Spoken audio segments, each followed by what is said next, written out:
Bonjour tout le monde et bienvenue dans un nouvel épisode de podcast de la chaîne d'Emaï et moi. Ça fait un bail que je ne suis pas venue vous tourner un podcast et il me tarde de retrouver ce format que j'aime tant. Alors si vous arrivez par ici pour la première fois, bonjour, moi c'est Christelle, je suis une tricoteuse du nord-est de la France, donc en Alsace, tout au sud de l'Alsace.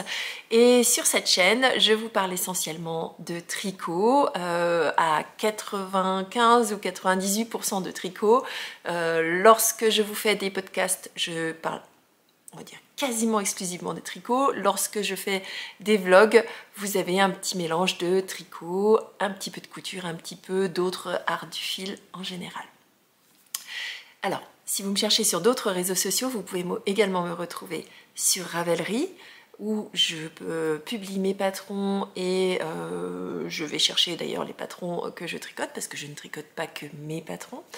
Et vous pouvez me retrouver également sur Instagram, où je partage de temps en temps, alors c'est assez irrégulier, mais je partage de temps en temps mes humeurs du moment ou des informations que je trouve intéressantes, ou parfois tout simplement humoristiques, parce que j'aime tout le côté humour que certaines et certains tricoteurs ont autour de l'art du tricot.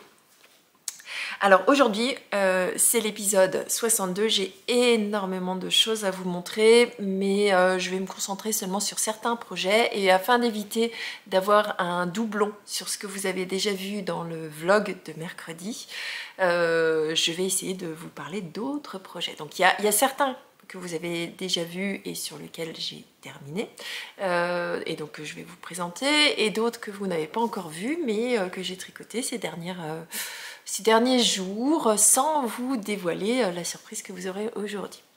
Alors, en guise de programme, revenons aux bonnes habitudes, podcast structuré, où je reviens dans les détails, et je suis un peu plus professionnelle que ce que vous voyez sur le vlog, où je suis vraiment... voilà, c'est les idées du moment qui arrivent. Alors, aujourd'hui, on va parler de quoi? Et je reprends mes notes, comme d'habitude.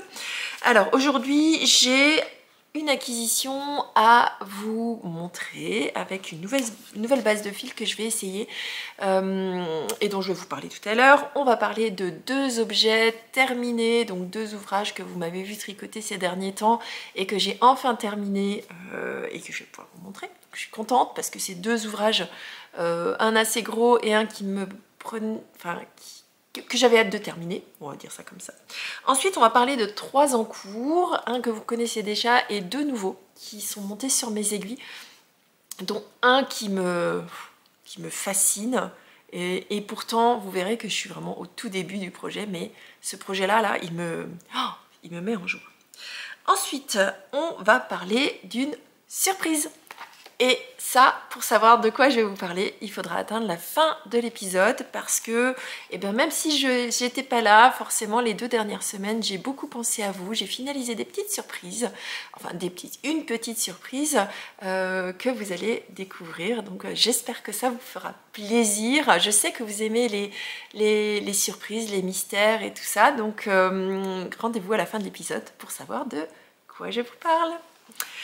Bon, sans plus attendre, on va démarrer. Alors, avant de démarrer, je porte aujourd'hui un objet fait main, un ouvrage fait main. Là, on n'est pas sur du tricot, on est sur de la couture. C'est un top que j'ai tricoté, que j'ai cousu dans un tissu en jersey de coton, que j'ai réalisé selon un patron de chez Jali, qui est une marque canadienne de tricot.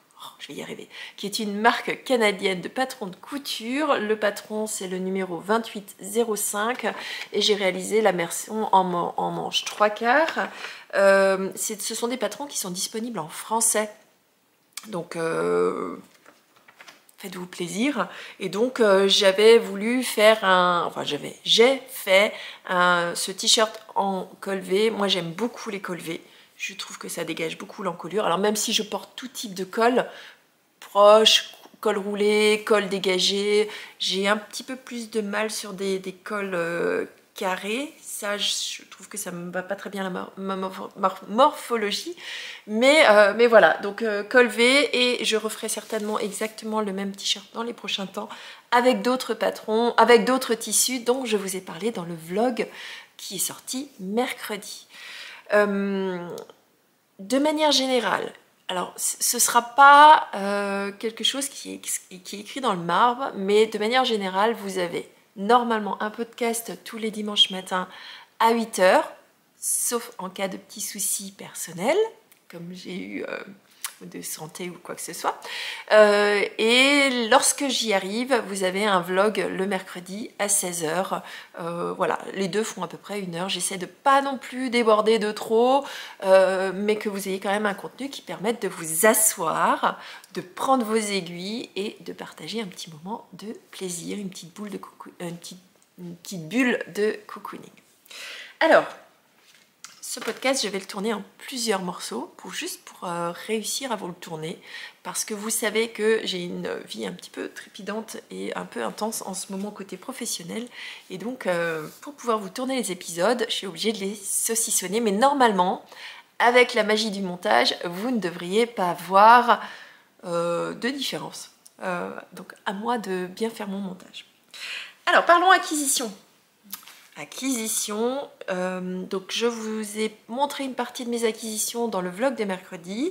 Voici la suite, et là cette fois-ci on va parler de quantité pull que j'ai acheté auprès de Didier, qui est le teinturier derrière la marque Au Fil d'Aurus, et qui présente généralement toutes ces nouveautés qu'il teint dans le cadre d'un live qu'il fait sur Instagram et et qui retranscrit généralement sur YouTube.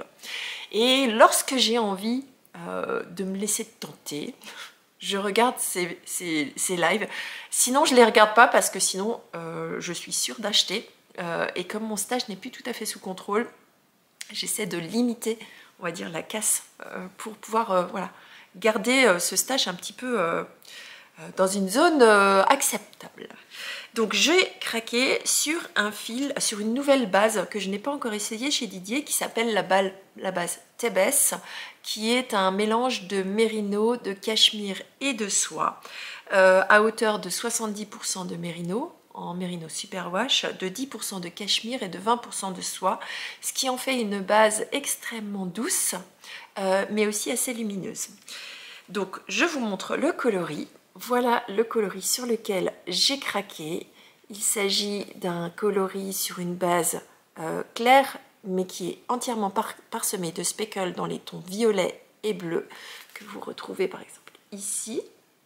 Voilà, que j'aime beaucoup. Là, on est 100% dans ma zone de confort. Moi, j'aime beaucoup le rose et le bleu. Et alors, le violet, on est un tout petit peu en dehors de ma zone de confort, mais je me rends compte qu'au fur et à mesure des années, une petite pointe de violet, eh bien j'aime beaucoup. Je sais qu'il y a des inconditionnels du violet. J'ai vu notamment Manu de Miss Manu au naturel qui elle adore le violet, mais c'est vrai que quand elle tricote, je trouve ça vraiment très très joli, mais je ne sais pas pourquoi. En fait, c'est une couleur que je n'ai pas dans ma garde-robe, certainement à tort. Donc voilà, un écheveau très travaillé en speckle, un joli travail de teinture qui va rendre certainement au tricot un fond uni avec plein de petites taches de couleurs. Donc j'adore. Ce coloris, il s'appelle le baiser d'Hathor. Alors si vous connaissez Au Fil d'Aurus, il aime... alors pourquoi ces noms? Parce que là on est vraiment dans la mythologie égyptienne, avec beaucoup de noms qui sont pour moi difficiles à retenir, parce que très différents de ce qu'il y a ailleurs, mais qui du coup en font toute une originalité qui est propre à Didier, hein, Au Fil d'Aurus. Donc je sais qu'il est complètement fan, enfin moi, il a une passion pour l'Égypte, et donc c'est ce qui a donné le nom de sa marque. Il avait d'ailleurs par le passé réalisé d'autres choses en dehors du tricot aussi sur le thème un peu égyptien, enfin du moins avec des noms égyptiens. Et donc tous les coloris de Didier ont un nom relatif à l'Égypte. Vous allez le voir, hein, je vais vous parler de plusieurs laines de chez Didier. Alors, je sais pas, j'ai l'impression qu'il y a des vagues chez moi. Il y a eu un moment où j'ai tricoté énormément de laine de chez Ludivine, Arcoiris Yarn, parce que j'avais fait beaucoup d'achats. Alors j'en tricote régulièrement, donc vous en verrez souvent. Mais là, c'est vrai que j'ai fait plusieurs achats à la suite chez Didier, donc forcément, maintenant, je les tricote. Mais vous inquiétez pas, j'ai des nouvelles laines que je vais tricoter, d'ailleurs que je viens de démarrer de tricoter, que je n'ai jamais testé, je suis vraiment enthousiaste. Là, ouais, Tabès en MCS, donc Merino Cachemire Soie, et là, il me tarde de le tricoter parce que on est vraiment dans une bulle de douceur aussi. C'est le cachemire hein, qui rend toute cette douceur, et alors pour le côté lumineux, ben, on retrouve le côté de la soie qui vient donner un effet voilà, très lumineux dans cette base. Donc j'en ai acheté 3 écheveaux. Tac. 3 écheveaux pour une quantité pull, mais certainement un pull à col V parce que sinon je serais trop juste en fingering, et un pull qui sera pas trop long non plus. Donc j'essaye ces derniers temps d'avoir des pulls qui rentrent dans 3 écheveaux et pas plus. Et pour cela, alors c'est pas au niveau des manches que je vais jouer, mais c'est au niveau de la longueur de mes pulls. Je me suis rendu compte ces derniers temps que j'aimais finalement mes pulls un tout petit peu moins longs que ce que j'avais ces dernières années. Alors je m'explique, souvent les premiers pulls en fingering que j'ai fait, j'avais une longueur de 43 cm en dessous de mon emmanchure. 43 cm, et je faisais blouser le pull sur mes hanches. Et finalement, je me rends compte que j'aime quand même beaucoup plus un pull qui tombe juste en dessous du niveau de ma ceinture, et pour ça il me faut 35, 36, 37 cm en fonction de là où tombe le niveau de l'emmanchure. Et donc logiquement, puisqu'avec mes 43 cm en dessous de mon emmanchure, il me fallait 3 écheveaux, 2, attention, et il me restait à chaque fois 80-85 grammes de mon 4e écheveau. Eh bien, en faisant légèrement plus court au niveau du corps, logiquement, je devrais pouvoir rentrer dans 3 écheveaux. Je croise les doigts, on verra bien. Donc voilà, ces 3 écheveaux vont rejoindre mon stash. Alors à l'écran, c'est rigolo parce qu'on voit les différentes zones de teinture et on a l'impression que ceux-là sont roses. Et alors, je suis vraiment désolée, vous avez une lumière changeante. Aujourd'hui, il fait vraiment pas beau et je n'ai pas pu me résoudre à sortir une lumière artificielle parce que ça change tellement les couleurs. Mais voilà, c'est rigolo comment ça ressort à la caméra, parce que par contre à l'œil nu, moi je ne vois aucune différence entre les 3 écheveaux, mais là je vois bien qu'il y a plus de fuchsia, on va dire, et que celui-ci est plus foncé, plus violet. Bon, allez, sur ce, c'est terminé pour cette introduction. Maintenant, on va passer aux objets terminés. Je vous ai dit, j'en ai 2 et je vais démarrer par le plus gros, puis on passera au plus petit. À tout de suite. Alors, le premier objet dont je vous parle aujourd'hui, qui est un objet terminé, c'est un gilet que j'ai réalisé selon un patron de Émilie Louis, alias Atelier Émilie sur Ravelry.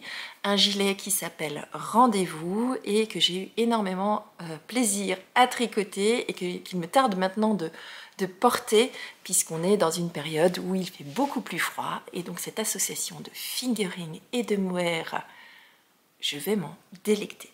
Alors, je vous le montre sur un cintre et après je vous le montrerai porté et je vais vous parler des laines. Donc, grosso modo, et sur le cintre il va prendre rien du tout, hein, c'est un gilet qui est entièrement tricoté en jersey avec une bande d'encolure qui est tricotée en même temps, mais ça je vais vous en parler lors de la construction. Une bande d'encolure qui est réalisée en côte. Des manches que j'ai fait droites avec une diminution drastique à la fin pour un effet bouffant et qui se termine par des côtes. Donc voilà, et je vais vous montrer tout de suite porté parce que vraiment sur le cintre ça rend pas du tout. Donc, et du coup je vais pouvoir vous montrer mon association de deux objets. Donc regardez, j'ai décidé de faire les manches loose. Si je vous recule et que je vous montre le gilet, c'est un gilet qui se termine juste en dessous de ma ceinture, un petit peu plus bas, qui se ferme et qui a une encolure V et que j'ai fait tomber encore quelque chose. Alors, comment il se construit ce gilet? Donc, il est fait pour être porté fermé, hein, bien évidemment. Alors, comment il se construit ce gilet? Je l'enlève parce qu'à l'intérieur, il fait quand même un peu chaud pour porter fingering et mohair. Alors, je vais démarrer par la construction du gilet. Ce sera peut-être plus simple et par... Non, je vais commencer par vous dire avec quelle laine j'ai tricoté. Oh, mon Dieu, qu'est-ce que je suis rouillée! Alors, j'ai tricoté avec une association de deux laines. La première étant une laine, un fil, une laine de chez Maison Corlaine. Maison Corlaine que j'ai acheté lors de mon passage sur le salon Knit at Motoko en mai de cette année. Si vous me suivez depuis longtemps, vous l'avez vu. Hein. Donc au mois de mai, je crois, de cette année, d'ailleurs, l'association Knit at Motoko a annoncé les nouvelles dates et il me semble que le salon de l'année prochaine aura lieu le premier week-end de juin. Si je ne me trompe pas, le 1er et le 2 juin ou quelque chose comme ça. Donc réservez vos dates. Salon Knit at Motoko et le lieu c'est à Mulhouse. Donc cet écheveau dans le coloris Hortense, je l'ai pris dans un mélange de BFL en non superwash à hauteur de 80% et 20% de soie. Donc BFL, ça veut dire Blue Faced Leicester. Blue Faced Leicester. Donc ce sont des moutons qui ont la particularité d'avoir une teinte de peau au niveau du visage qui est légèrement bleutée, d'où leur nom, Blue pour bleu, Faced pour la face, enfin pour là, et Leicester, je crois que ça veut dire teinté. Donc j'ai un doute. Bon, bref, ça veut dire le mouton à face bleue. C'est un mouton qui est essentiellement présent en Angleterre, qui est très présent en Angleterre, qui est aussi présent dans d'autres pays, mais on le retrouve vraiment en majorité là-bas sur les laines anglaises. Vous avez énormément de BFL. C'est une laine que j'aime beaucoup tricoter, le BFL, j'en ai pas énormément, mais c'est une laine qui a un joli drapé. Et du coup, avec son association 80% BFL, 20% soie, on y retrouve le drapé, le fait qu'il soit non superwash, j'ai trouvé ça intéressant aussi, en termes de tricot, même si j'ai pas forcément vu énormément de différence. Et la soie, ça amène ce petit côté lumineux qu'on retrouve sur la couleur. Et lorsque j'étais au salon Knit at Motoko, je voulais acheter le mohair assorti.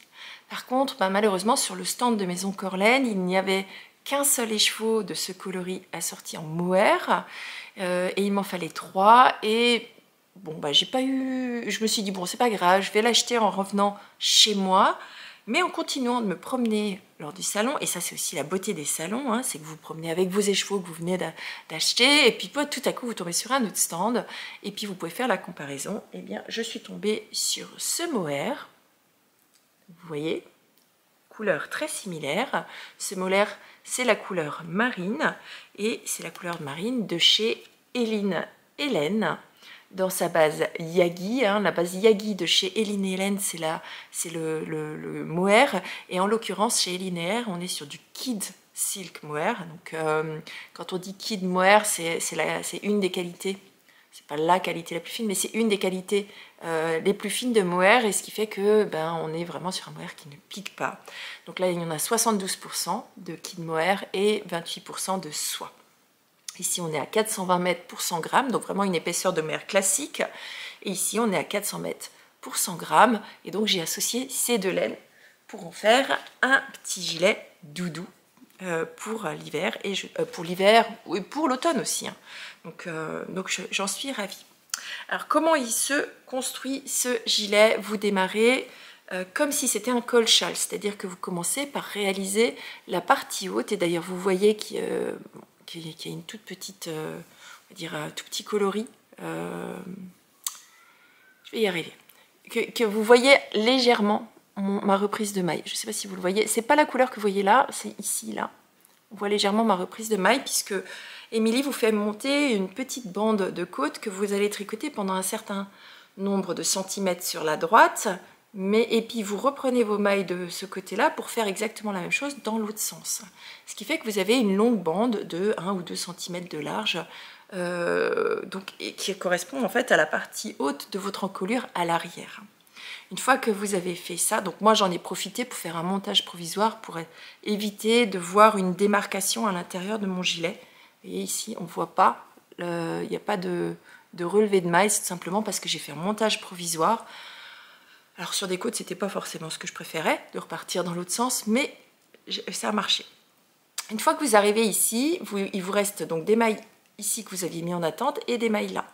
Celles-ci, vous les tricotez. Émilie vous fait reprendre tout du long, vous fait relever des mailles tout du long ici, un certain nombre de mailles, et vous fait récupérer les mailles que vous aviez laissées en attente. Et c'est à partir de ce moment-là que vous tricotez en aller-retour avec 3 aiguilles. Vous avez, et ça c'est la raison principale pour laquelle il y a 3 aiguilles, c'est que le corps en jersey se tricote en 3,75, en tout cas moi j'ai tricoté en 3,75. Par contre la bande de côte, la bande d'encolure, se tricote en 3,25. Ce qui fait que, je vous raconte des bêtises, c'est pas ce gilet là. Donc non, vous n'avez qu'une seule aiguille. Oh, misère, je confonds mes ouvrages. Donc non, sur ce gilet-là, vous tricotez tout avec la même aiguille en 3,75. Pas mal, hein. C'est l'autre gilet sur lequel j'ai 3 aiguilles. Oh, je vous ai raconté des bêtises. Bon. La construction de ce gilet, et vous le voyez ici, ça c'est l'épaule, et ensuite vous avez la manche qui descend, c'est qu'elle a le principe du montage contigu, enfin du tricot au montage contigu, c'est-à-dire que sur la partie haute de l'épaule, vous avez une partie plate, les augmentations se font ici et derrière, et ensuite, donc sur un certain nombre de centimètres, puis vous venez intercaler des augmentations à l'intérieur de la manche, c'est la chose qu'on voit ensuite, vous voyez, c'est la partie droite, puis vous avez des augmentations à l'intérieur de la manche pour élargir la manche. Eh bien, ça permet de créer comme une manche montée en fait. Et donc c'est une technique qui a été inventée par Susan Myers, et donc la technique s'appelle le tricot en montage contigu. Donc c'est un montage que j'adore. Ça donne une tenue et un côté plat au niveau des épaules. J'aime beaucoup. Vous en retrouvez souvent dans les patrons. Et souvent, c'est noté, puisqu'il y a une obligation. Donc, Susan Myers, elle a mis cette technique à disposition gratuite de toutes les designeuses. Par contre, il y a obligation de le mentionner lorsque les designeuses utilisent cette technique. Et d'ailleurs, elles le font. Moi, je l'ai vu dans plusieurs d'entre elles. Donc ensuite, vous tricotez simplement en aller-retour. C'est une construction à partir de ce moment-là où vous voyez, vous créez du raglan en même temps pour faire les augmentations. Une fois que vous arrivez à la fin des raglans, vous séparez les manches du corps et là vous continuez, mais alors vraiment de manière basique et simple, vous faites de l'aller-retour sur le gilet. Alors moi ce que j'aime beaucoup c'est que voilà, vous le voyez beaucoup plus à l'écran, on le voit quasiment pas en vrai, mais il y a des nuances qui sont essentiellement liées au mohair qui est légèrement nuancé. Je ne sais pas si vous le verrez à l'écran. Est-ce que vous allez le voir à l'écran? Vous voyez ici, là, vous voyez qu'il y a un fil qui est plus foncé dans le mohair. Donc le mohair a de légères nuances, alors que vraiment les chevaux de fingering est complètement solide, donc solide, sans nuances. Et donc on le retrouve quand même, mais ça fait vraiment des choses très, très légèrement nuancées que j'aime beaucoup. J'aime bien. Donc, une fois que vous avez fini le corps, vous réalisez un certain nombre de rangs de côtes. Ici, je suis restée sur des côtes classiques, c'est des côtes 1-1 classiques. Et j'ai fait mon rabat habituel, qui est le rabat à la tubulaire, pas tubulaire, le rabat à l'italienne. Donc, c'est un rabat à l'aiguille qui a la particularité d'être très élastique. Ensuite, j'ai rajouté des boutons, des jolis boutons. Est-ce que vous allez les voir correctement? Alors, je vais vous les montrer tous. Ce sont des boutons de chez Atelier Camelire, donc qui sont faits de manière artisanale et que j'avais eux aussi acheté lors du salon Knit at Motoko. Et je les avais achetés avec mon écheveau en main en me disant mais je fais le combo complet cette fois-ci et j'arrête d'aller chercher à droite à gauche. Et donc j'avais vraiment été très contente de rentrer de ce salon parce que j'avais un espèce de projet clé en main. Je savais quel patron, je savais quelle laine, je savais quelle association et je savais quel bouton. Il me restait plus qu'à tricoter. Alors, certaines d'entre vous m'ont demandé avec quoi je tricotais les manches. Et donc, moi, je tricote les manches avec des mini circulaires du kit de chez Chiago bleu. Donc, ce sont des câbles qui font, je crois que de bout en bout, vous devez avoir quelque chose comme 25 ou 30 cm. À vue de nez, ici, on est sur du 30 cm. Pardon. Donc, le kit vient avec 3 câbles. En l'occurrence, ils sont bleus. C'est le kit bleu. Et vous avez un jeu d'aiguilles, donc plus courtes. Vous avez 2 tailles d'aiguilles. Est-ce que... Ben non, là j'ai mis les 2 mêmes.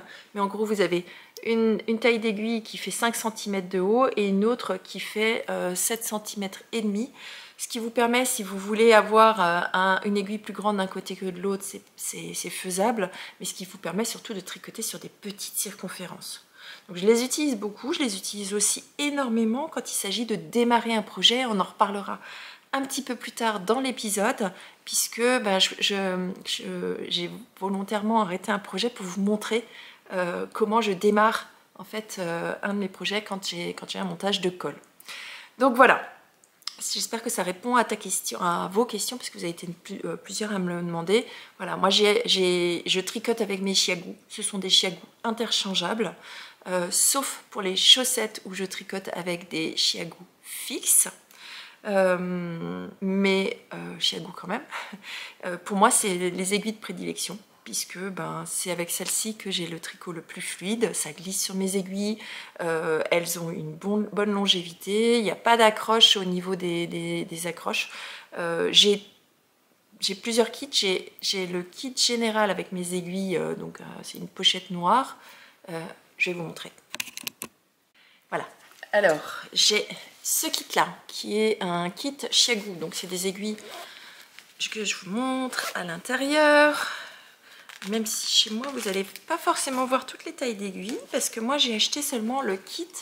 Donc, vous avez plusieurs possibilités. Vous avez le kit avec toutes les tailles d'aiguilles, donc des deux de côté. Et vous voyez que chez moi, dans les tailles d'aiguilles les plus grandes, je n'en ai pas. Tout simplement parce que je tricote essentiellement des tailles d'aiguilles qui sont inférieures à 5 mm. Donc j'ai jamais eu besoin d'acheter les aiguilles suivantes. Par contre, eh bien, vous voyez, alors il manque plusieurs tailles parce que j'ai plusieurs projets en cours, mais je me retrouve avec toutes les tailles d'aiguilles. Ici, on part du 2,75 et on va jusqu'au 5 mm. Et donc, ben, j'ai tout un jeu d'aiguilles, sachant que ici, en bas, moi, j'ai quasiment toutes ces aiguilles. Alors, pas toutes, mais j'ai certaines tailles, comme les 3,5, les 4 et les 4,5 en double, voire parfois en triple, parce que tout simplement, ben, comme je suis multi en cours, j'aime bien laisser mes aiguilles sur mes projets. Donc, voilà. Ensuite, donc ça, c'est mon set d'aiguilles générales, et donc on se retrouve avec des aiguilles qui sont de cette taille-là. Donc si je vous le mets à côté des aiguilles du petit kit, voilà, on a une taille d'aiguille qui est vraiment très différente, vous voyez. Comment je vais vous montrer ça? Voilà. Des aiguilles qui sont beaucoup plus grandes. Donc ensuite, vous avez... Voilà, si je prends les 3 tailles les unes à côté des autres, comme ça vous donne vraiment les trois exemples. Voilà, j'ai 3 tailles d'aiguilles différentes. Ici, on est sur du 2 pouces, donc 5 cm. Ici, on est sur du 3 pouces, donc 7,5. Et là, moi, je suis sur du 4 pouces, donc 10 cm. J'aime pas les aiguilles plus grandes. Je sais qu'elles existent aussi en 13 cm, les Chiago. Mais pour moi, c'est trop long, c'est trop grand. Je tricote, moi, vraiment... Je ne tiens pas mes aiguilles. Je tricote avec mes 2 doigts. Et je ne saurais pas vous dire pourquoi, c'est comme ça. Donc voilà, alors je range tout ça avant de plus savoir où sont mes aiguilles. Et je vous montre les suivants qui sont le kit bleu dans lequel on retrouve les aiguilles. Donc on retrouve plusieurs câbles et on trouve une petite pochette dans lequel vous avez un certain nombre d'aiguilles. Voilà, qui se présente comme ça. Et donc vous voyez, parfois je me retrouve à avoir utilisé une petite aiguille et une grande. Donc à chaque fois vous avez les grandes de 3 pouces ainsi que les petites de 2 pouces, donc de 7 cm et demi et de 5 cm ensemble. l'une en dessous de l'autre et c'est la même taille. Donc vous avez 2 jeux d'aiguilles à chaque fois et donc c'est une petite pochette qui est dedans et vous avez 3 câbles, 3 petits câbles de différentes tailles. Là vous le voyez, j'ai 2 câbles de tailles différentes. Comment je vais pouvoir vous montrer que voilà, 2 câbles de tailles différentes. Et en l'occurrence, sur ce kit bleu, vous avez 3 tailles. Et ensuite, j'ai la même chose. Donc le kit bleu, lui, il va de 3,5 jusqu'à 5 mm. Ensuite, vous avez le kit rouge qui, lui, est vraiment sur de petites aiguilles. Et celui-ci va de la taille, si je me souviens bien, du 2 mm jusqu'au 3,25. Donc là aussi, pareil, hein, vous avez des grandes et des petites aiguilles, donc des longues et des moins longues. Toujours 2 par taille. Et la seule particularité sur ce kit rouge, c'est que l'embout, enfin le pas de vis que vous avez là, est plus fin que les autres. Et donc vous avez des câbles qui lui sont dédiés.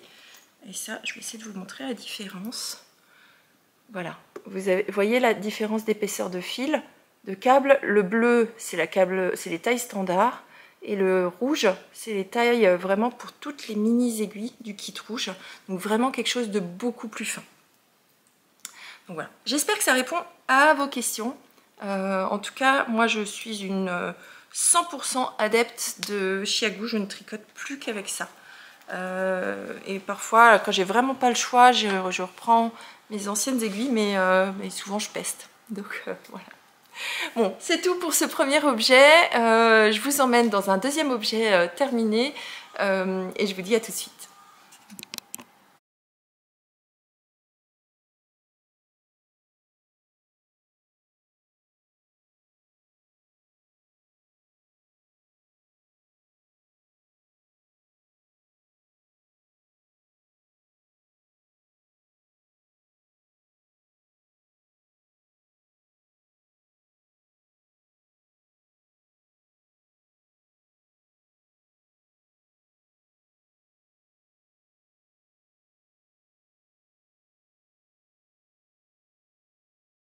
Alors, deuxième objet terminé de cette semaine, c'est une paire de chaussettes.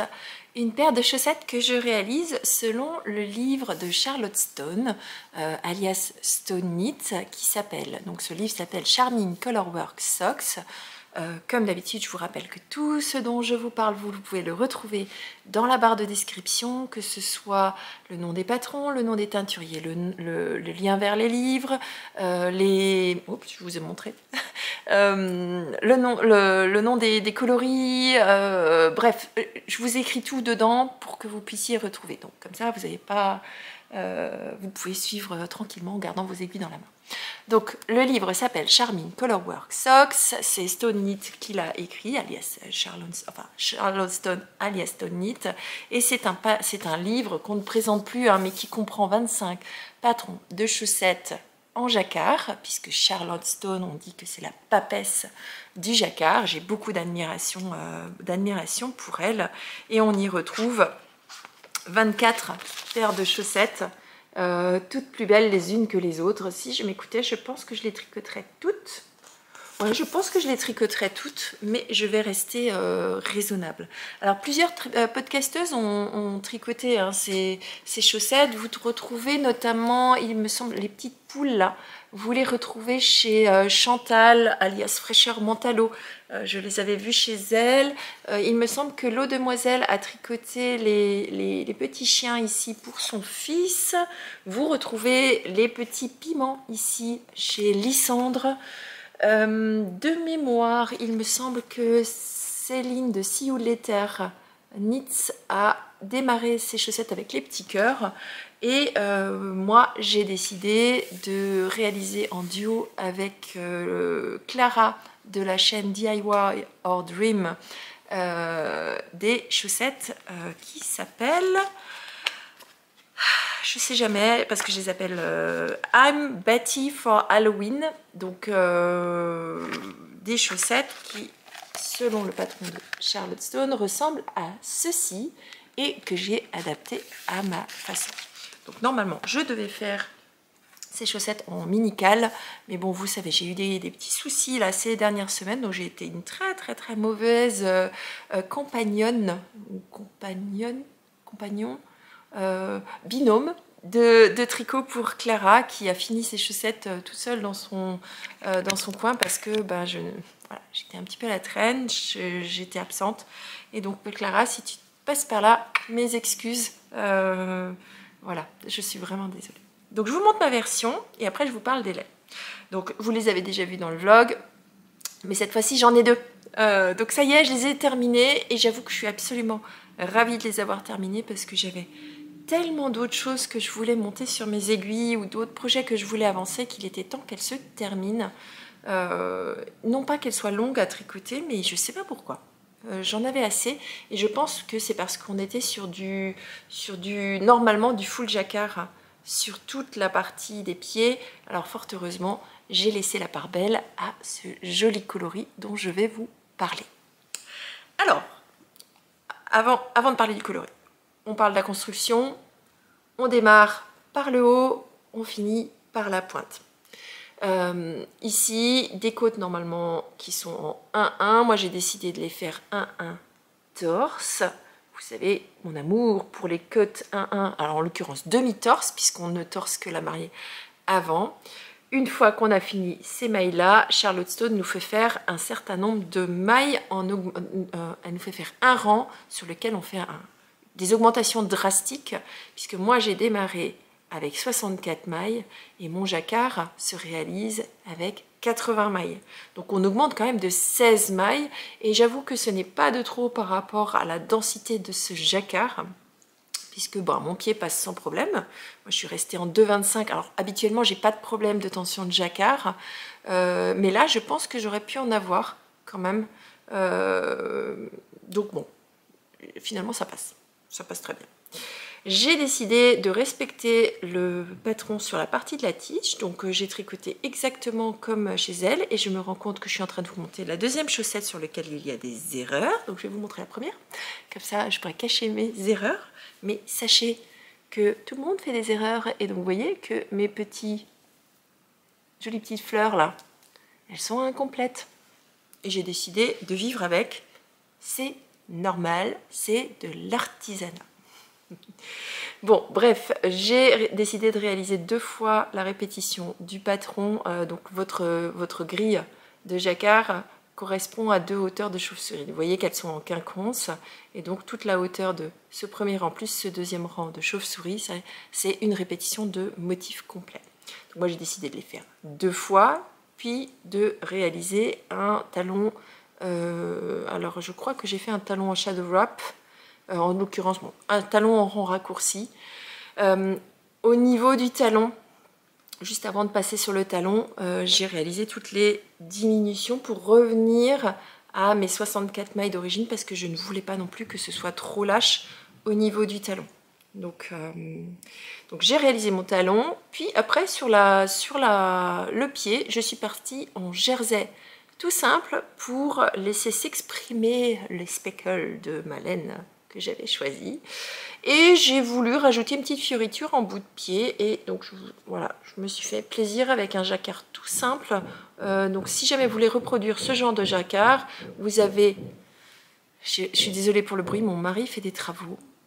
Donc j'espère que... Je couperai, je pense. Je vais couper, je reviens plus tard. J'espère que ça passe. J'espère qu'il ne fera pas trop de coups de marteau. Si c'est le cas, j'en suis désolée. Donc premier rang, je pars sur un rang tout simple dans la couleur contrastante, puis le rang suivant, je fais une maille sur 2, donc une maille dans ma couleur principale, une maille dans mon contrastant. Le rang suivant, je contrarie, donc je fais l'inverse. Les mailles que j'ai tricotées dans ma couleur principale, je les mets en contrastant et vice versa. Et je répète 2 fois ces 2 rangs, donc j'en ai fait 4 au total. Et je finis par un rang de couleur contrastante, puis j'attaque la pointe. Donc voilà, je suis très contente de ces chaussettes. Elles vont rejoindre ma boîte à bas de 2023 qui commence à déborder quand même. À déborder absolument. D'ailleurs, je crois que cette année, ça aurait été l'année de la chaussette. Je crois que j'en ai jamais tricoté autant. Parlons des laines. Alors, quelle est la beauté que vous voyez ici, puisqu'elle est vraiment magnifique cette laine, et elle est toute douce, et c'est une laine de chez Au Fil de Russe. Pour celles et ceux qui entendent parler de Didier sur les différents podcasts, il s'agit du teinturier qui teint la marque Au Fil de Russe. Alors, c'est pas l'étiquette de cette laine, c'est l'étiquette d'un autre écheveau que je suis en train de tricoter, mais je ne sais pas du tout où j'ai mis l'étiquette de celle-ci. Mais ce que je sais, c'est que celle-ci, c'est une Gizeh Socks que j'ai achetée lors de ma visite chez Didier. On est sur du 75-25, donc 75 mérino superwash et 25% de nylon. On est sur du 424 mètres au 100 grammes, donc 212 mètres 50 grammes. Donc on est sur une figurine légèrement fine. Par contre, elle est assez gonflante, vous le voyez, hein, le tissu, il est bien juste comme il faut. Donc on ne sent pas la finesse de la laine. Et le coloris, il me semble que c'est le Fast d'Osiris. Donc j'aime beaucoup des tons très automnaux qui se prêtaient vraiment bien à ce motif de chaussettes. Alors, quelle est la couleur contrastante? Et bien la couleur contrastante, c'est une Javol. Allez, Javol de chez Lang. Donc là encore une laine superwash. On est sur du 75% laine vierge et 25% de nylon. On est à 210 mètres pour 50 grammes, donc 420 mètres pour 100 grammes. Du coup, on était sur des épaisseurs approximativement équivalentes. Couleur noire. La couleur noire, c'est la couleur 004, puisque chez Lang, les coloris ont des numéros. La particularité de ces langues, c'est que vous le voyez ici, ils ont un petit dessin dans les javols d'une petite bobine. Et donc, c'est une bobine de fil qui est à l'intérieur de la... Je vais essayer de vous la sortir, sans sortir toute ma laine. Hop, hop, hop. Oui, elle est là. Donc, vous voyez, au milieu de la pelote, vous avez une bobine de fil. Et c'est du fil à renfort que vous pouvez insérer lorsque vous tricotez. Si jamais vous tricotez les talons, les pointes avec ces javols, vous pouvez décider de renforcer et donc de doubler votre fil avec ce fil de renfort. Donc elles sont présentes dans chacune des pelotes, et donc au fur et à mesure, si vous êtes comme moi, vous avez plusieurs coloris de chez Javol, vous vous retrouvez avec une jolie petite collection de fils que vous pouvez utiliser soit pour faire vos renforts. Moi, je ne les utilise pas, j'en ai pas besoin, je trouve pas mes chaussettes.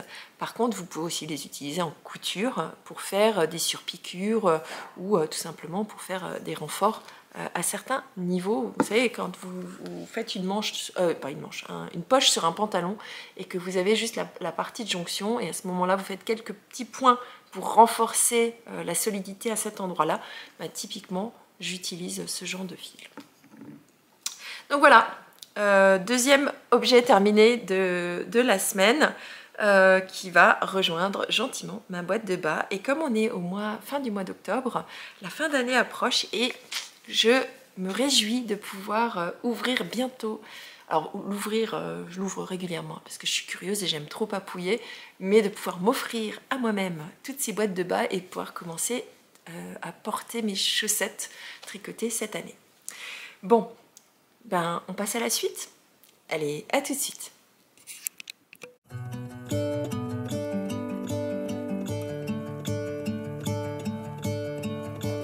I'm gonna let the sun shine in today.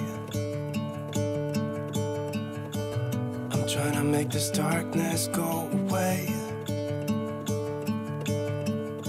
I'll paint with colors and I'll sing until my lungs give out. Gonna let the sun shine in today, and I will leave my windows open so that I can. Alors vous venez de voir sur les petites vidéos, j'ai reçu ce matin une livraison de la part de la société Lang qui m'a fait parvenir de la laine. Alors il ne s'agit en aucun cas d'un partenariat rémunérée.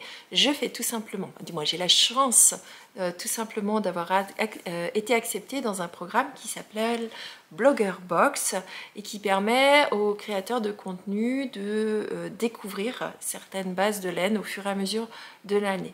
En échange de ce que je vais vous montrer, ou du moins de ce que j'ai réceptionné, je n'ai absolument aucune obligation de vous en parler, ni même de vous le montrer, ni même de faire quelque chose avec ces laines, mais j'ai trouvé que la laine était très jolie et qu'elle méritait que je vous la montre parce que je vais définitivement en faire quelque chose cette semaine. Donc moi, la laine Lang, vous le savez, je la tricote.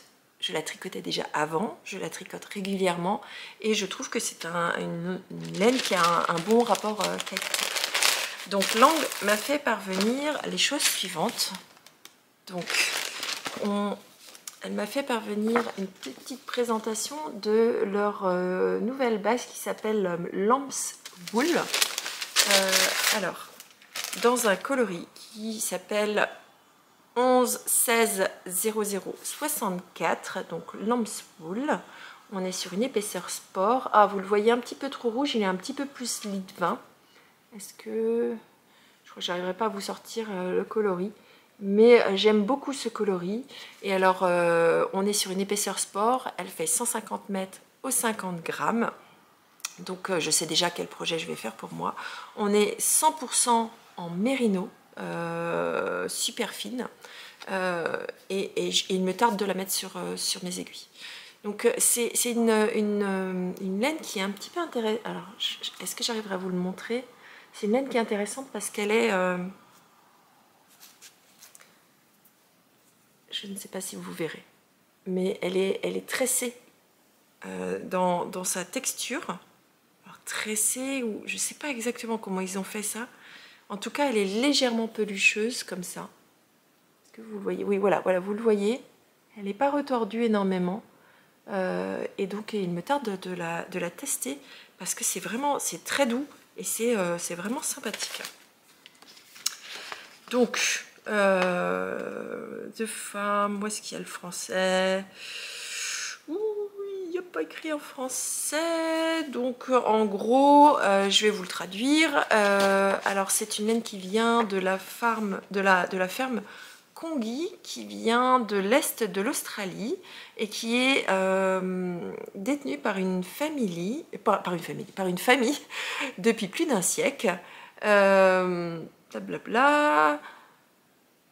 Et donc, elle utilise un processus de flocage certifié qui conduit à cette qualité exceptionnelle de laine. Donc voilà, donc c'est une laine floquée.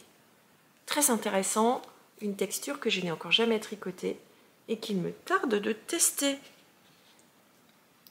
Donc, autre chose intéressante, c'est qu'ils ont intégré le processus qui s'appelle RWS et qui est Responsible Wool Standard. Donc, c'est les standards de responsabilité de la laine, donc par rapport au traitement des animaux. Donc, bravo à Lang d'aller dans cette démarche de protection animalière, ou du moins du traitement correct en l'occurrence des moutons. Donc voilà, de quoi faire un petit pull pour moi. Je ne sais pas encore, j'ai 2, 4, 6, 10 fois 150 mètres, 1500 mètres. Il faut que je regarde si j'ai assez, peut-être pour me faire mon traveler à moi. Je ne sais pas si j'ai assez, il faudrait que je regarde. Je vais vérifier ça. De toute façon, je ne vais pas le tricoter là tout de suite maintenant parce que j'ai tellement de choses sur mes aiguilles et tellement d'envie que il faut que je me restreigne un petit peu. Bon, alors, puisqu'on parle d'envie et de nouvelles choses sur mes aiguilles, eh bien, je vous emmène découvrir un nouveau projet. Alors, ce nouveau projet... Alors, vous attendez pas à voir énormément parce que j'ai démarré... J'ai eu un petit peu de mal à démarrer, j'ai défait, j'ai refait, Bon, bref. Ce nouveau projet, c'est un pull que je réalise pour moi dans une association de deux laines, un fil de fingering et un fil de mohair associés ensemble. Et vous allez voir que j'ai eu quelques petites difficultés à trouver le bon équilibre entre ces deux fils pour vraiment avoir quelque chose qui me plaît énormément. Alors, je vous raconte déjà le nom du patron. Ce patron, il s'appelle Field Sweater. C'est un patron de Camellia Wade. Je suis très contente parce que Camellia Wade, ça fait longtemps que j'observe plusieurs de ses patrons. Je n'en ai encore jamais tricoté. Et donc, je me lance sur une designeuse que je ne connais pas. Mais de ce que je viens de voir, le patron est très bien écrit. Avec des fils que je n'ai jamais tricotés. Donc, deuxième côté un petit peu aventurier, mais c'est pas très grave. Mais je me réjouis du coup énormément parce que voilà, fils que j'ai, alors certains fils que j'ai depuis longtemps, mais que j'observe parce que ce sont vraiment des beautés et que parfois j'ai du mal à mettre sur mes aiguilles parce que je trouve les chevaux tellement beaux que je veux pas le toucher. Et puis une designeuse qui est depuis longtemps dans mes favoris que je lance. Bon, bref, je me disperse.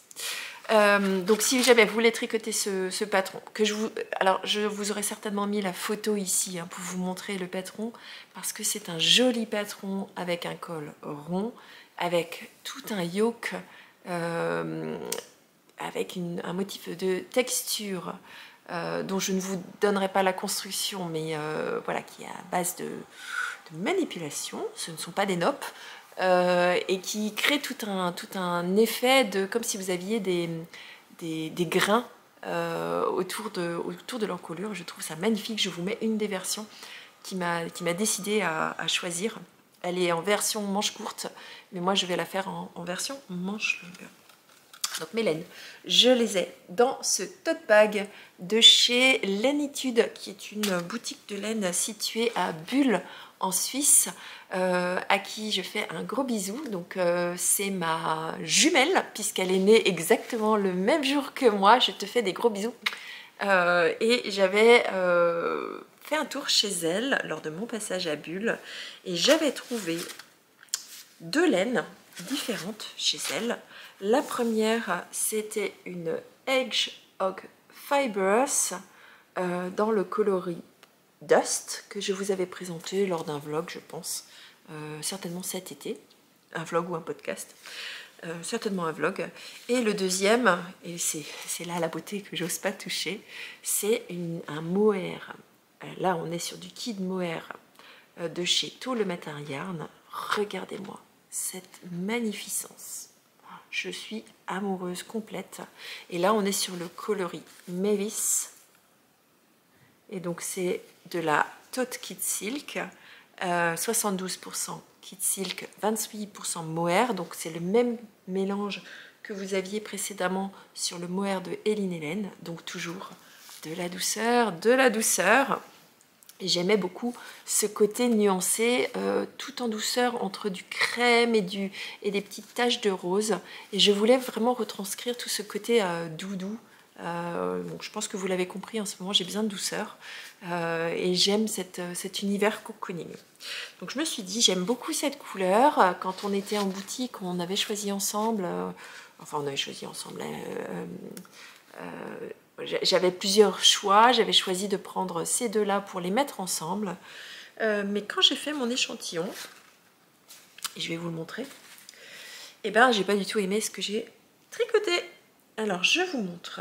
Et j'ai pas d'effet pour l'instant mon échantillon parce que je voudrais vous en parler. Donc, j'ai commencé à tricoter et voilà ce que ça a donné.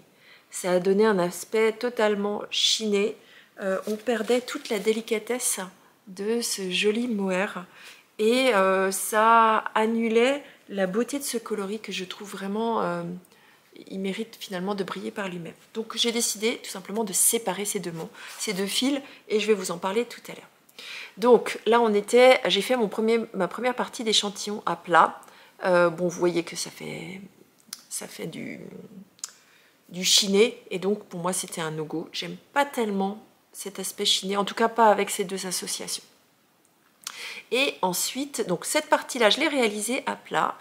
Et la partie intéressante, et c'était surtout pour ça que je voulais vous montrer, c'est que ensuite j'ai fait un test, et vous verrez pas grand-chose, mais c'était pas pour ça que je voulais vous le montrer, sur le point en lui-même, parce que il me paraissait un petit peu, pas délicat, mais j'étais pas sûre de comprendre la construction.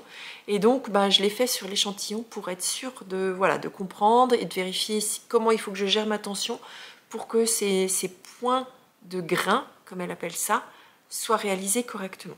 Parce que, voilà, c'est une petite gymnastique. Et du coup, ces points de grain, malheureusement, ils se font en rond. Et moi, je ne pouvais pas le retranscrire parce qu'il y a quelque chose à faire chaque rang. Je ne pouvais pas le faire en aller-retour. Donc, j'ai décidé de continuer mon échantillon en rond.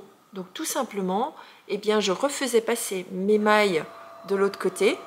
Ah, décidément, il y a du bruit partout. Maintenant, c'est la machine à café. Je vous retrouve tout à l'heure.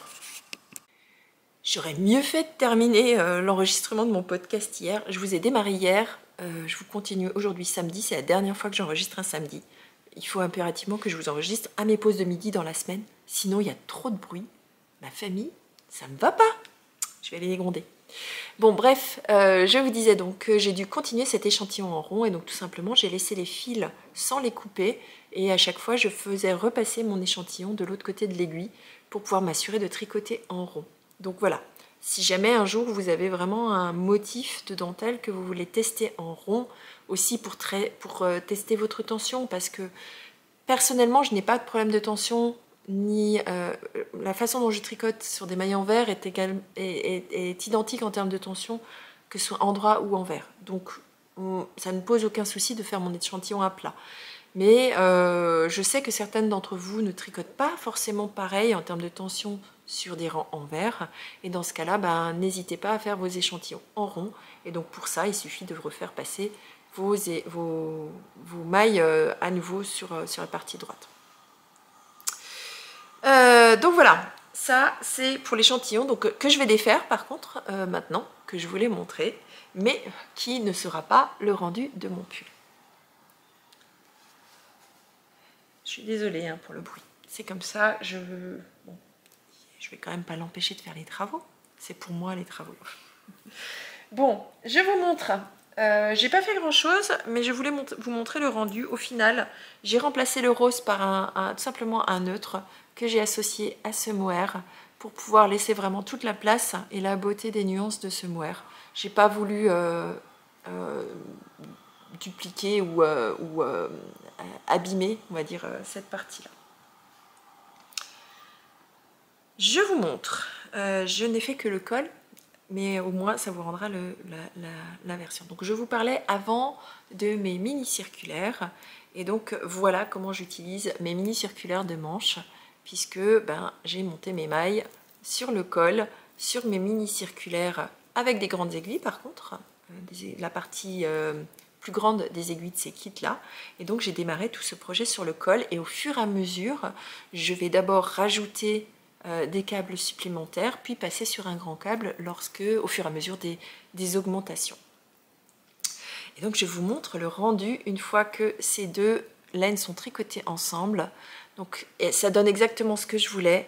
On y retrouve toutes les nuances de mohair, comme si c'était des taches mais diffuses sur ce col. Et donc je me languis déjà de le porter. Je pense que ça va être très joli. Je me dis que peut-être un petit léger nuancé rose plutôt qu'un neutre aurait été aussi. Mais au final, je suis assez satisfaite du rendu. Et voilà, je ne voulais vraiment pas gâcher la beauté de ce mohair. Et donc, je vais le laisser s'exprimer. Donc là, on est sur des côtes. Elle nous fait monter un certain nombre de côtes sur en l'occurrence moi, un German Twisted Cast On pour pouvoir être sûr de passer ma tête.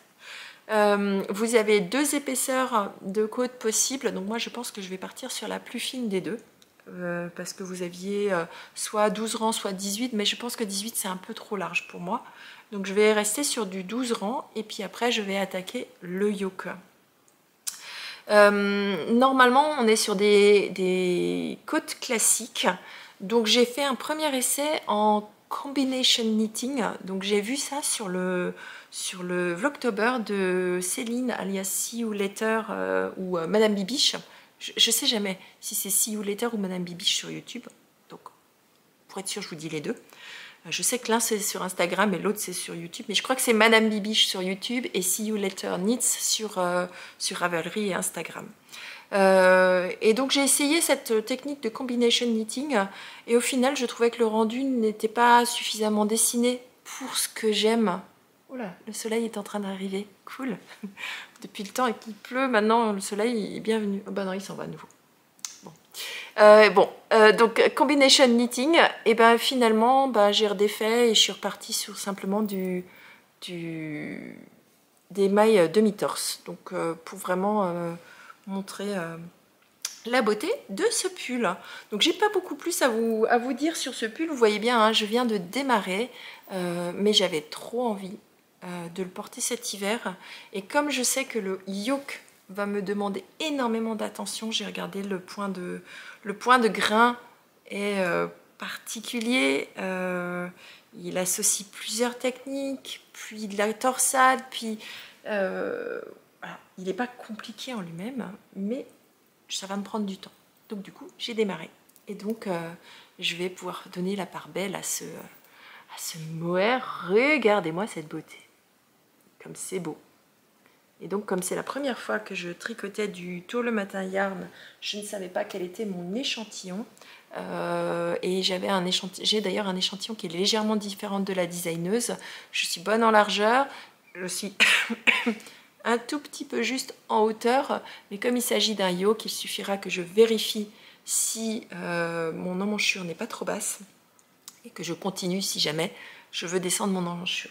Mais en largeur, je suis bonne sur le nombre de mailles, donc ça me convient bien. Donc voilà, c'est aussi la raison pour laquelle j'ai fait un échantillon. Puisque nouvelle laine, nouvelle designeuse, oulala, je prends pas trop de risques quand il s'agit d'un pull. Quand il s'agit d'un châle, j'ai pas de problème. Échantillon ou pas, moi j'y vais YOLO. Par contre, clairement, pas pour un pull. Il y a trop de travail pour être obligé de redéfaire ou pour que ça n'aille pas. Le pull mentionne une aisance entre 0 et 15 cm. Alors j'ai trouvé que c'était un peu énorme comme échelle. Donc moi je me suis située à peu près au milieu. Je fais la taille numéro 3 et j'ai du coup 6 à 8 cm d'aisance en fonction du moment où je mesure. Donc ça me va, 6-8 cm, ça ira bien je pense. Donc voilà, pour le premier objet en cours ou projet démarré de cette semaine. Maintenant je vous emmène dans un autre nouveau projet, parce que j'en ai 2 nouveaux, puisque j'avais fini 2 projets cette semaine, il fallait bien que j'en démarre 2 autres. Alors ce nouveau projet, c'est une nouvelle paire de chaussettes que je réalise pour mon fils, pour son cadeau de Noël surprise. Et bien pour les cadeaux de Noël, je suis extrêmement en retard, puisque je dois tricoter entre maintenant et Noël 3 paires de chaussettes pour hommes, et je viens tout juste de démarrer celle pour mon fils. Donc j'en ai une pour mon fils, une pour mon mari, une pour mon papa. Ce sont 3 hommes qui comptent énormément pour moi, donc il est hors de question qu'ils n'aient pas leurs chaussettes tricotées à Noël. Donc là, concentration Christelle, cadeau de Noël. Donc bon, vous allez voir que j'ai quand même déjà bien avancé sur la première chaussette. Donc cette chaussette là, je la tricote dans une laine de chez Au fil de russe encore, Didier, décidément, ce sera ton épisode Didier. Dans sa base Gizeh Kit Socks, en l'occurrence j'ai acheté un kit à chaussettes, donc un mini de 20 grammes associé à un écheveau de 50 grammes. Et oui, c'est là où est toute la particularité de cette paire là, c'est que j'avais pas réfléchi que c'était une chaussette pour homme et que 50 grammes ça allait être un petit peu juste. Mais je vous en reparle un peu après. Donc là, on est sur du 75% Merino Superwash, 25% de nylon. Comme avant, on est sur du 212 mètres au 50 grammes. Le coloris s'appelle Petite Pyramide. Et le coloris, je vais vous montrer déjà une partie bobinée. Il ressemble à ça. On est sur des couleurs très automnales, très chaudes. Et je vais vous montrer tricoter, c'est très joli. Je vous l'avais montré en acquisition, il me semble, dans un des vlogs derniers ou un des podcasts derniers. Donc si vous revenez en arrière, je ne sais plus quand, mais il y a quelques semaines. Peut-être pas quelques semaines, mais il y a quelques jours. Et donc j'avais 50 grammes de ce coloris-là et un contrastant qui était livré avec, dans les tons jaunes. Je sais même pas comment le décrire, ce jaune. On est sur du... Ouais, on est sur du jaune. Vous le décrirez comme vous voudrez. Très joli coloris. qui va d'ailleurs très bien, qui vont très bien ensemble. Alors, mon écheveau de 50 grammes, qu'est-ce que j'en ai fait? Parce que 50 grammes plus un contrastant, ça fait 70 grammes. Du coup, on est sur des chaussettes que je tricote en 72 mailles pour un homme. Mon fils, il fait 43 de pointure. Donc, j'avais vraiment peur. J'avais une peur affreuse de tomber en panne de laine. Donc, j'ai tout simplement séparé mon écheveau de 50 grammes en deux. Donc, j'ai d'abord bobiné tout mon écheveau de 50 grammes. Puis, j'ai rebobiné l'écheveau en deux parties égales. Donc, en l'occurrence, l'écheveau ne faisait pas 50 grammes, il faisait 55 grammes. Donc, c'est un petit peu ma chance. Merci Didier d'avoir des écheveaux généreux. Donc, 55 grammes plus 20 grammes de mini, 75 grammes, je suis pas trop mal. Donc, du coup, je les ai séparés en deux quantités égales et j'ai commencé la première chaussette. J'aurais eu une autre possibilité, c'était de tricoter deux chaussettes en même temps, en parallèle, mais bon, moi j'aime pas ça. Je tricote sur des mini circulaires et je tricote une à la fois, généralement. Donc, par contre, pour être sûr de ne pas manquer de laine, parce qu'en démarrant par la tige et en arrivant sur les pointes, j'avais un risque de manquer de laine et je voulais vraiment faire l'usage maximum de cette laine jusqu'au bout. Donc, comme j'ai deux pelotons égaux, eh bien j'ai décidé de démarrer par la pointe, donc de faire des pointes. Et donc, je vous montre le début de ma chaussette. Vous voyez que je suis arrivée au talon. Je fais une pointe arrondie en faisant des augmentations. J'ai démarré par un Magic Judith Caston sur 24 mailles, donc 12 et 12 de chaque côté, avec un rythme d'augmentation de façon à créer un arrondi, puisque mon fils a le même genre de pied que moi, bien arrondi, jusqu'à ce qu'on arrive sur les 72 mailles. Et à partir du moment où on était sur les 72 mailles, j'ai tout simplement fait du jersey sur la partie du dessous de pied et des côtes brisées 5-1 sur la partie du dessus de pied, et je continuerai les côtes brisées au niveau de la tige. Donc les côtes brisées, c'est tout simplement, vous faites des côtes normales, donc 5 mailles en droit, une maille en vert sur un rang, et le deuxième rang, vous faites que 2 rangs en droit, et donc ça vous donne cet aspect de côtes brisées. Je ne sais pas si vous les voyez bien. Voilà, qui ne sont pas tout à fait des côtes. Le coloris de Didier, il se présente ainsi. Donc vous retrouvez toutes les coloris chaudes avec cette petite pointe de vert que vous avez par-ci par-là. Donc qui sont très jolies. Et donc je les avais emmenés à la Socktober auquel j'ai assisté hier, mais dont je vous parlerai dans le vlog de mercredi. Spoiler, j'ai pas tenu mon engagement de ne pas acheter de laine. Comme ça, voilà, chose avouée à moitié pardonnée. Je savais très bien que j'allais pas résister, mais j'ai ramené des jolies choses, donc et c'est pour la bonne cause. Donc je vous en parle mercredi. Donc voilà, jolie laine de chez Didier, un kit. Maintenant, je vais finir le talon en rang raccourci et après je tricoterai la tige, que je vais continuer en côte brisée, cette fois-ci sur l'ensemble de la circonférence, et je finirai tout simplement avec des côtes sur la partie haute. Vous le savez si vous me suivez, moi après-demain je pars pour une semaine de déplacement encore. Par contre cette fois-ci je pars à Barcelone. Barcelone dit un petit peu d'avion, pas mal de jours sur place, et donc je vais emmener ces chaussettes pour le trajet, pour avancer un maximum, parce que là on est sur des chaussettes quasi zéro cerveau. Il faut juste que je fasse attention à avoir le bon nombre de rangs et de ne pas oublier de faire les côtes un rang sur deux. Donc ça devrait très, très bien aller pour cette petite semaine de Barcelone, sachant que si tout se passe bien, je devrais pouvoir, et là encore je vais encore impacter mon stock, je devrais peut-être pouvoir avoir le temps le dernier jour de faire un petit tour par une des boutiques de laine. J'espère vraiment, mais je vous le dirai. En fait, de toute façon vous le verrez. Je vous partagerai ça.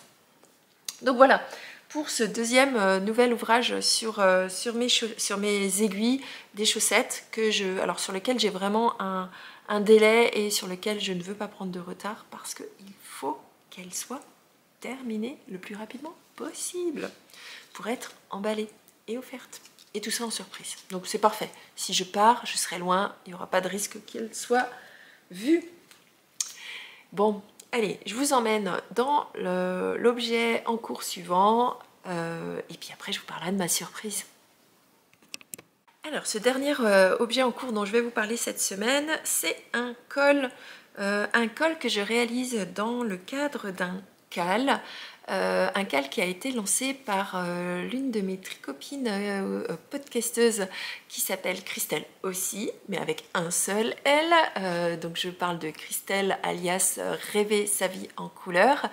Bisous ma Christelle, je t'adore, que je suis régulièrement, hein, c'est ma tricopine, qui a sorti un col qui s'appelle Légende d'automne, dont le principe est d'avoir à disposition un col qui est actuellement gratuit pendant toute la période du CAL et sur lequel elle a découpé ce col en petites parties que vous pouvez réaliser jour après jour pendant tout le mois d'octobre. Alors je vous dis tout de suite, je ne serai pas à l'heure pour le finir à la fin du mois, tout simplement parce que lundi je pars en déplacement et que là je ne vois pas comment je pourrais garder le rythme sur tous mes ouvrages en déplacement, sachant que ce ne sera pas un déplacement de tout repos. Donc ce col, moi j'ai décidé de le faire dans plusieurs associations. J'ai donné le nom. Est-ce que je vous ai dit qu'il s'appelait le col Légende d'automne? Alors si c'est pas le cas, il s'appelle le col Légende d'automne et c'est Christelle de la chaîne Rêver sa vie en couleur qui l'a publié. Je vous mettrai le lien dans la barre de description. Donc moi j'ai choisi un combo dans l'ordre Christelle. C'est un col qui se tricote en 3,25. Je crois que je tricote en 3,25. Voilà. Alors que moi je tricote en 3,25, Christelle le préconise pour des aiguilles en 3. Mais moi ça faisait vraiment trop, j'étais trop dense, donc je suis passée sur du 3,25. Ça c'est la première raison. La deuxième raison, c'est que sur mes chiagous, eh ben, je n'ai pas de 3. J'ai du 2,75 ou du 3,25. Mes aiguilles de 3, c'est des Knit Pro.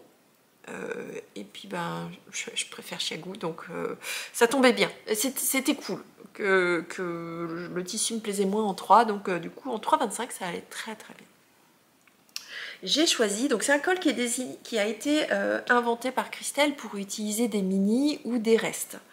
Moi j'ai choisi de le faire avec mes restes de laine, en l'occurrence un peu de non-teint, un joli écheveau à speckle de chez Un Fil de Laine dans le coloris Nougatine que j'aime énormément et comme toujours vous voyez pas mais il brille parce qu'il y a de la stellina dorée dedans.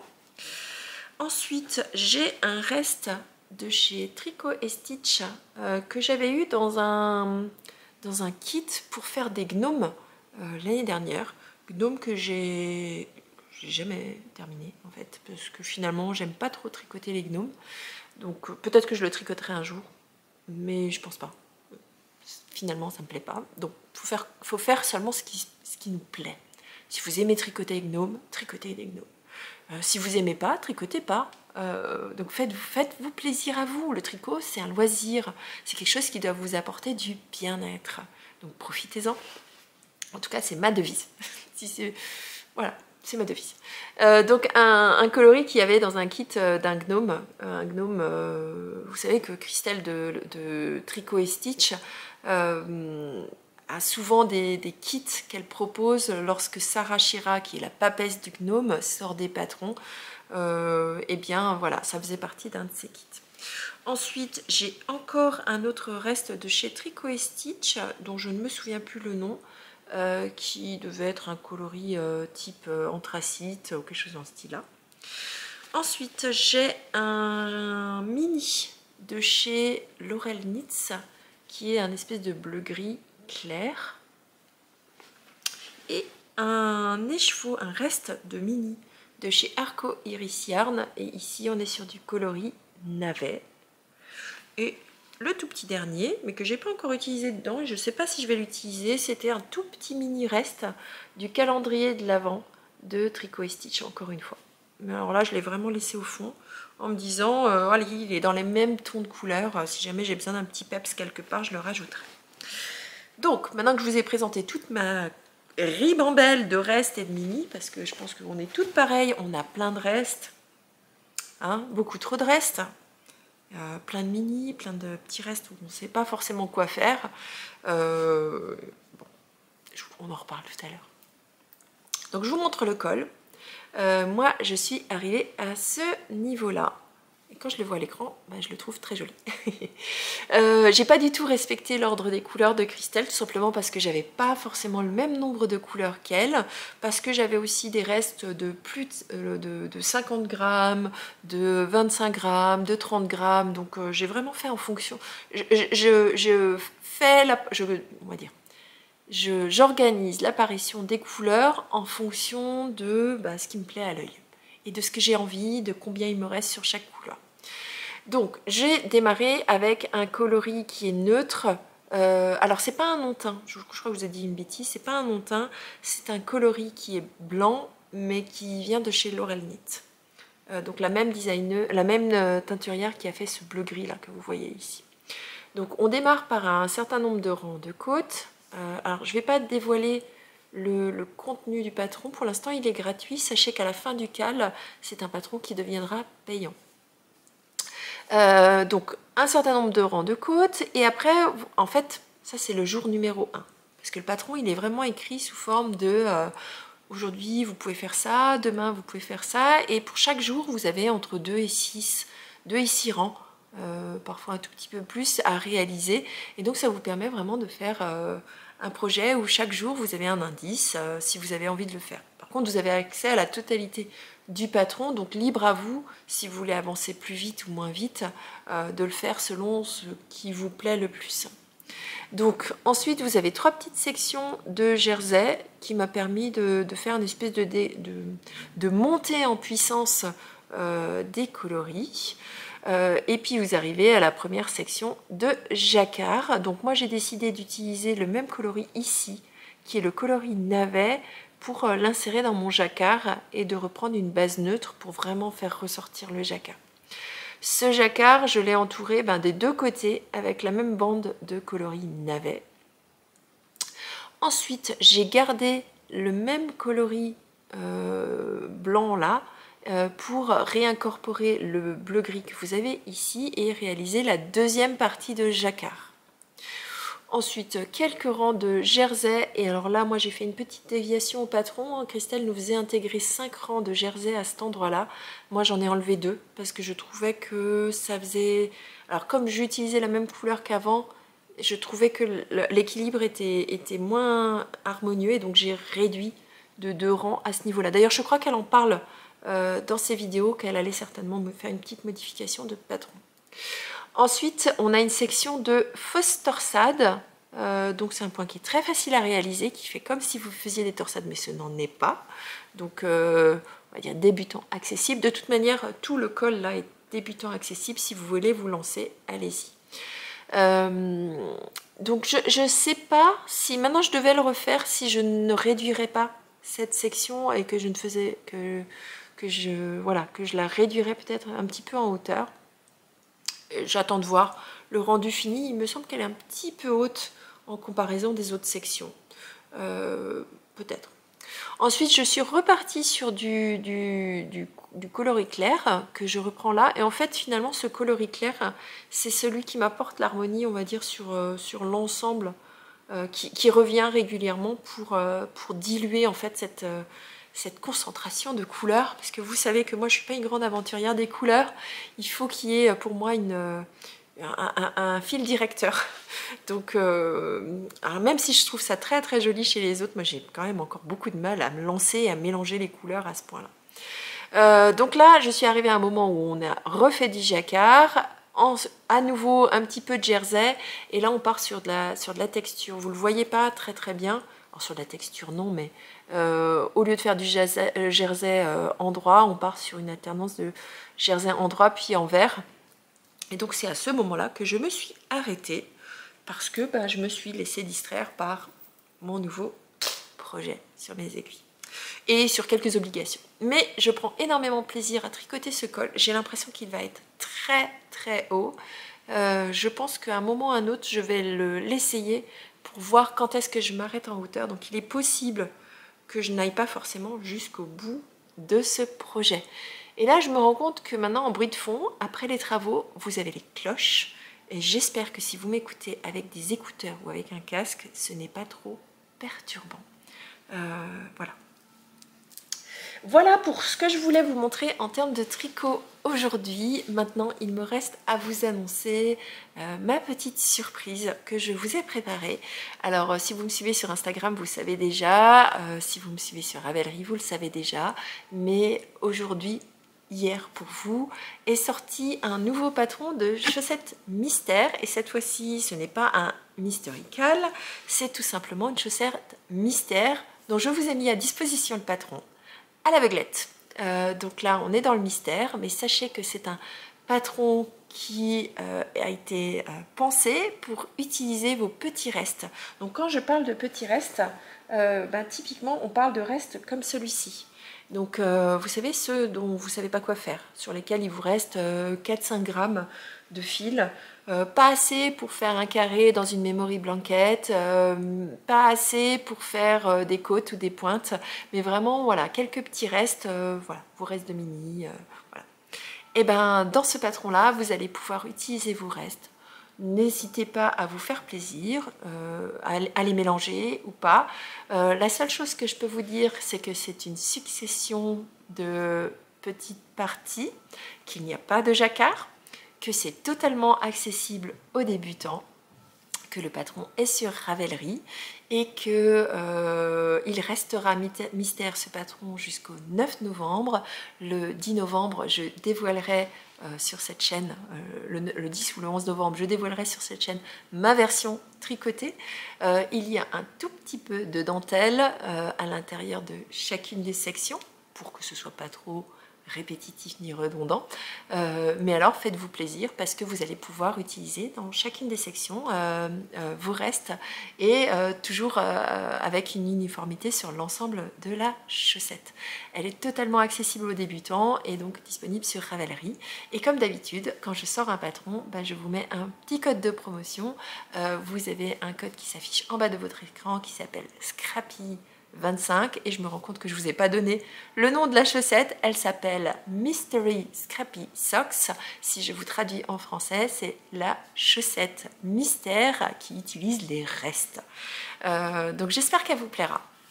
Je pense qu'elle vous plaira parce qu'elle est vraiment très jolie et très délicate. C'est pas une chaussette que vous pouvez réaliser pour un homme. Il y a de la dentelle, dont un petit peu de dentelle, pas trop. Un petit peu de dentelle, mais voilà, c'est pas forcément pour un homme. Elle est disponible en 3 tailles, 56, 64, 72 mailles, toujours encore 2 sens de tricot pour que vous puissiez tricoter dans le sens que vous voulez, donc de la pointe vers les côtes ou des côtes vers la pointe.